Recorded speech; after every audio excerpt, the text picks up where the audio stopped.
Assalamualaikum warahmatullahi wabarakatuh. Saya Anissa Khaira Ramadhani dengan NIM 241011 5261 0156. Di sini saya akan mempresentasikan laporan analisis studi kasus penjualan keripik singkong. Langsung saja. Yang pertama yaitu data yang bisa dikumpulkan. Dari video dan konteks usaha, mantan kuli jadi bos, modal 30% untung 70%, produksi 3 ton. Beberapa jenis data yang bisa dikumpulkan antara lain, yang pertama data input atau modal. Di sini seperti jumlah modal awal yang dibutuhkan, yang kedua komposisi modal, dari modal sendiri, pinjaman atau bahan baku, berikutnya biaya operasional tetap dan variabel, sewa listrik atau tenaga kerja. Yang kedua data produksi, seperti volume produksi, kapasitas produksi, tingkat efisiensi produksi, dan waktu produksi.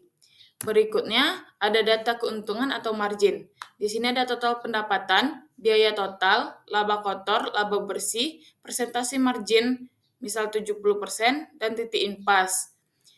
Yang keempat yaitu data operasional dan SDM, seperti jumlah pekerja, jam kerja, produktivitas pekerja, tingkat kerusakan atau gagal produk. Berikutnya biaya pemeliharaan mesin atau alat. Yang kelima yaitu data eksternal atau lingkungan usaha, seperti faktor persaingan, harga bahan baku, kebijakan regulasi, permintaan musim, dan risiko, seperti cuaca, distribusi, atau fluktuasi harga. Yang keenam, yaitu data penjualan atau pemasaran. Di sini ada harga jual per unit atau per ton, berikutnya saluran pemasaran, berikutnya permintaan pasar, berikutnya biaya distribusi. Berikutnya yang kedua yaitu bagaimana data tersebut bisa diolah. Nah, setelah data dikumpulkan, berikut beberapa cara pengolahan datanya agar menjadi informasi yang bermanfaat. Yang pertama, seperti perhitungan keuangan dasar, yang kedua total pendapatan, yang ketiga total biaya, yang keempat laba, yang kelima margin, yang keenam analisis titik impas, yang ketujuh menentukan jumlah produksi atau penjualan minimum agar usaha tidak rugi, yang kedelapan analisis sensitif atau skenario, berikutnya jika harga bahan baku naik 10%, apa pengaruhnya terhadap laba? Jika produksi dikurangi 20%, bagaimana dampaknya? Baiklah, berikutnya produksi dan efisiensinya.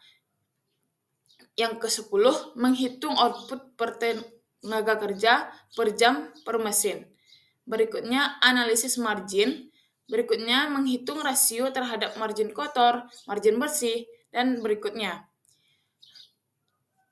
Baiklah, kita lanjut saja yang ketiga, yaitu hasil dari pengolahan data.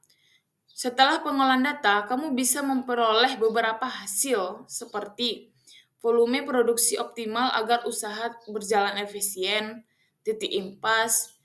Yang ketiga, proyeksi keuntungan ke depan. Berikutnya, komponen biaya yang paling besar dan potensi penghematan. Berikutnya, sensitivitas usaha terhadap fluktuasi harga atau biaya. Berikutnya, apakah target margin 70% realistis atau tidak di kondisi saat ini? Dan berikutnya yaitu rekomendasi strategi produksi atau pemasaran berdasarkan data. Baiklah, yang terakhir yang keempat yaitu keputusan yang bisa kita ambil. Dari hasil analisis, ada beberapa keputusan strategis atau operasional yang bisa diambil. Yang pertama, menetapkan harga jual yang mempertimbangkan margin dan daya beli pasar. Yang kedua, menyesuaikan volume produksi agar tidak terjadi overproduksi. Yang ketiga, mengurangi biaya yang tidak efisien. Berikutnya, memilih saluran pemasaran. Berikutnya, menentukan apakah perlu investasi alat atau tidak. Berikutnya, itu membuat rencana risiko mitigasi. Dan terakhir, merencanakan ekspansi usaha atau diversifikasi produk. Baiklah, mungkin hanya sekian presentasi yang dapat saya sampaikan. Terlebih terkurang saya mohon maaf. Wassalamualaikum warahmatullahi wabarakatuh.